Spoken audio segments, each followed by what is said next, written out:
I believe that there are two different types of people when it comes to setting of health goals. I feel like there is like a spectrum. So if you try to imagine this sort of a spectrum whereby you've got two extremes, right? You've got the first extreme this side on my left hand side, and then the second extreme on my right hand side. Imagine the left hand side being that end of the spectrum where you've got those people that are very easy to start, they are quick starters. Tell them about a health goal or a challenge, they are all in it. They are like, come on, I've been waiting for this forever. And there is this other extreme end where you've got those people that tell them anything about setting up healthy goals. Tell them about, let's go for a run, let's go for, they will be like, I will do it tomorrow. And as you know, tomorrow never comes. Tomorrow is an illusion that never comes to reality. And so you find these two extremes where you find one person that will be easy and quick to go. Then you find another one that will be so difficult to start up anything. But then you can find those people that are very easy to start up. They are sometimes, not everyone, but sometimes it becomes after maybe 20 days or 15 days, you ask them and you're like, how are you going on? Or after January is done and they went into keto diet or veganuary, etc. And it gets to a point you're asking them and they're like, I'm no longer on the diet, I've given up, I found this, I failed. And the other ones will be like, I never started, or sometimes they can start and then they'll be like a little bit, and maybe persevering. But I feel like if you really want to establish healthy goals, you need to be like in the middle. The sweet spot is in the middle, where you might struggle a little bit with starting, but then once you start, you should be somebody that will be able to stick on your goals, on those goals for a longer time. In order to be able to be a self-starter, you need to be a self-starter, but also you should be somebody that is able to finish. And to be able to get that right balance, it calls for a few tips and tricks and hacks, which I'm going to talk a little bit more as we go into today's recording. If you're new here, my name is Claire. I have the privilege of being a registered nutritionist and the founder of this channel where we believe in having healthy, healed bodies. We believe that we have been given a mandate to prosper and be in good health, even as our souls prosper. And so I talk about nutrition and health and total wellness. And if this is your first time to catch up with the content on this channel, you're most welcome. I hope you feel at home. If you haven't done so, let me begin by thanking all of you who continue to support what you do by sharing, liking, subscribing, commenting. And if you haven't done so, why not consider to support the work that we're doing by either sharing, liking, or even subscribing. That will go a long way in supporting what you're doing. So back onto the point that we're talking about. So if you find a sweet spot, or you find a place where you're like, I'm going to be in between that middle point, that's the best place you can ever be. And so I'm going to be talking a little bit about that, how to get yourself into that best place. And the first thing, of course, I've heard a few videos that I've made over the last couple of days, and I'm just trying to encourage you, like setting smart health goals might be one of the places to start. Having that clear goal and direction and saying to yourself, this is where I want to get from this. If you're doing, for example, a challenge, why do you want to do a challenge? If you're doing 30 days challenge, it happens to be the sweet spot for a challenge. Why 30 days? 21 days, it takes 21 days to establish a habit, but it takes 90 days for the habit to become a reality.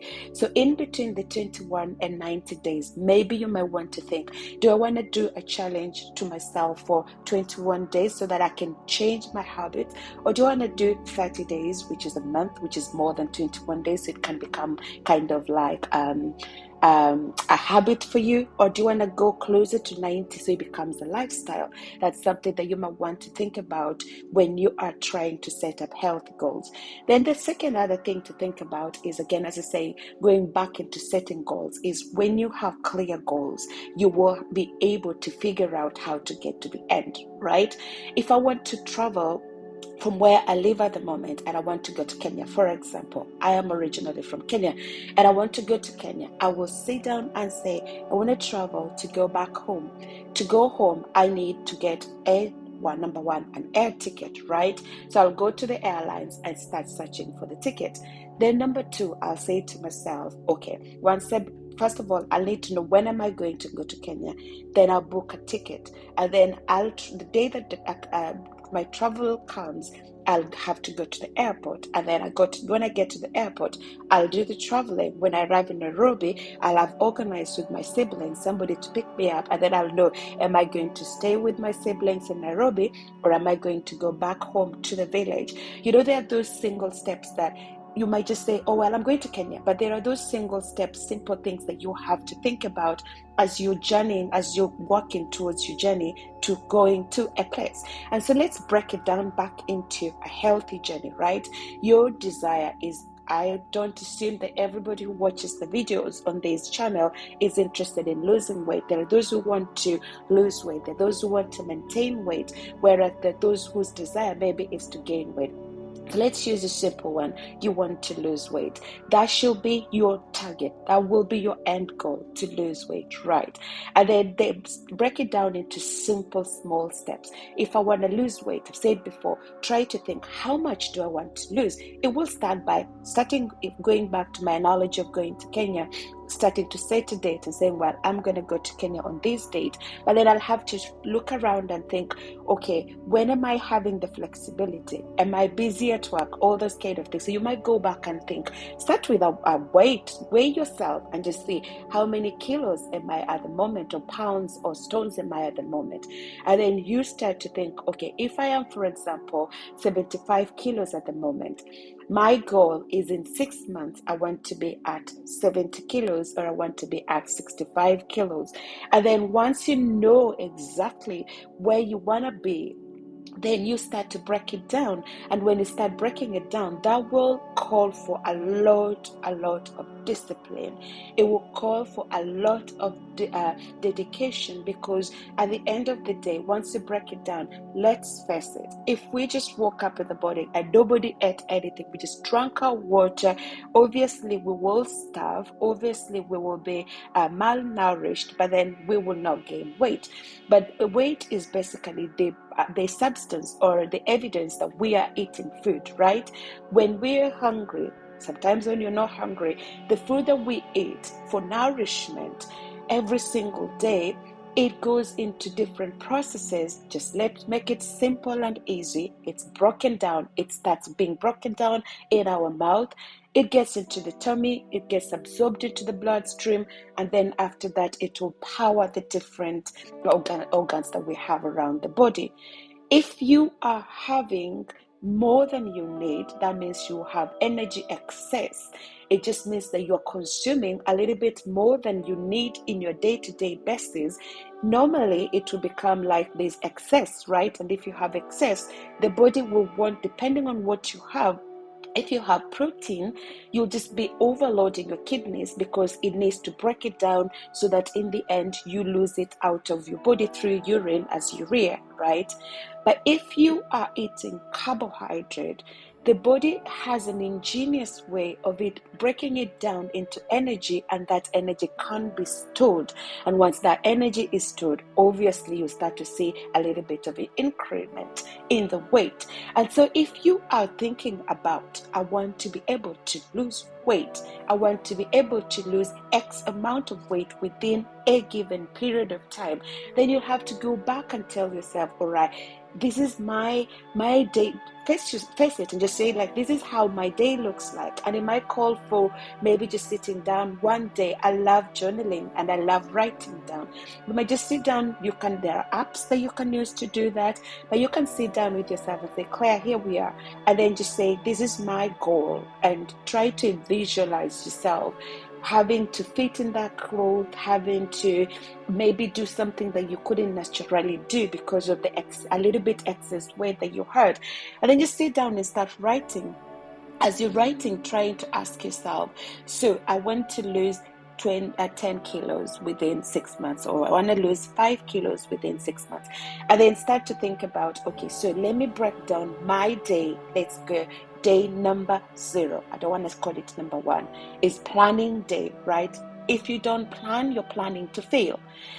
You started planning. You sit down with a pen and paper, or you can use apps. There are so many, and I will never recommend any. As I said, I use my Fitness Pal, and it does me well. But if you want to use different apps out there, they're existing. But if you are old school as well, you can just sit down with a pen and a notepad, and then start breaking down. Going into, let's say, day 1, you say to yourself, I have got day 0, day 0. Just when you're eating, don't even be particular about trying to count your calories. Don't start there yet.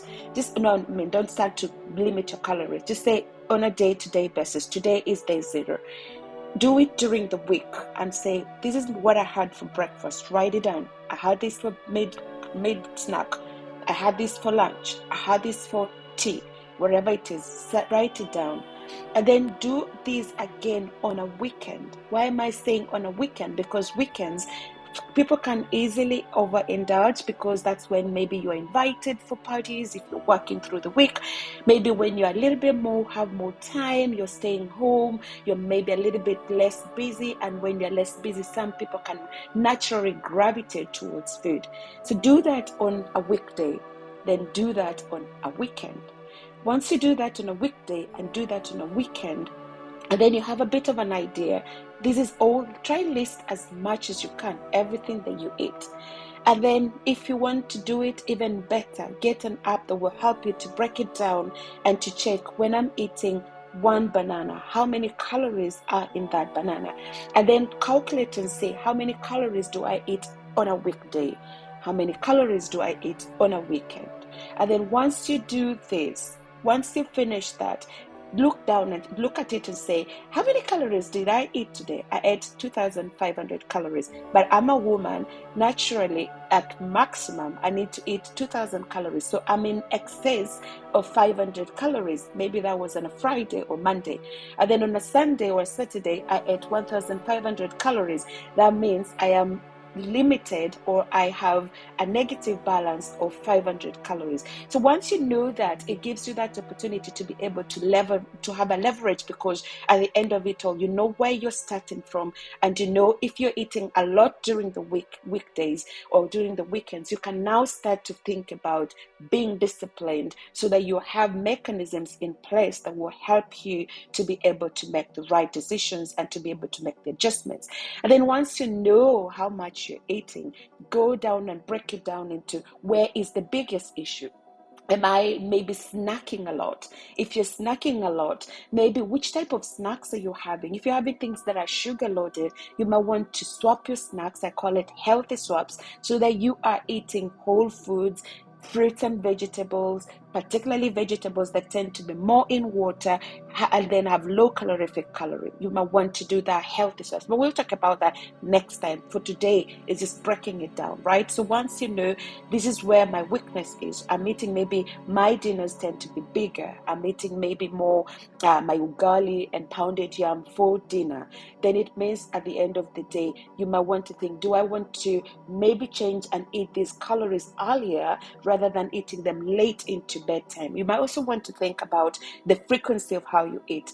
Do you eat after each other meal, or are you like, when you eat breakfast, do you snack in between, or you eat breakfast and then you wait for lunch, then you wait for dinner? Once you start to break that down into those small steps, that's the first place that you will start from. And once you have done that, then you are on your way to beginning the journey. You are on your way to thinking, how are we going to move from now where we are, 75 kilos, and then we want to go into 70, we want to go into 65 kilos. We know what we are eating.